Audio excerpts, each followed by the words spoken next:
তোমার কাছে বিবাহ দিলাম। আপনার কাছে আমি বিবাহ দিলাম। আপনি যদি রাজি থেকে থাকেন তাহলে বলেন আলহামদুলিল্লাহ, আমি কবুল করিলাম। আলহামদুলিল্লাহ, কবুল করিলাম। আমি হাজী মোহাম্মদ মনিরুল ইসলাম, হাজী মোহাম্মদ নুরুল ইসলাম, আমার মেয়ে আমার মেয়ে মোসাম্মদ আফরোজা আক্তারকে মোসাম্মদ আফরোজা আক্তারকে 3 লাখ টাকা মোহর ধার্য করে 3 লক্ষ টাকা মোহর ধার্য করে 2 লাখ টাকা উসুল বুঝে পেয়ে 2 লাখ টাকা উসুল বুঝে পেয়ে ইশারা দিয়ে দেখেন তোমার কাছে বিবাহ দিলাম। আপনার কাছে আমি বিবাহ দিলাম।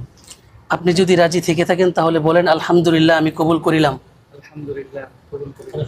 আলহামদুলিল্লাহ। বারাকাল্লাহু লাকুমা ওয়া বারাকা আলাইকুমা ওয়া জামা বাইনাকুমা ফি খাইর।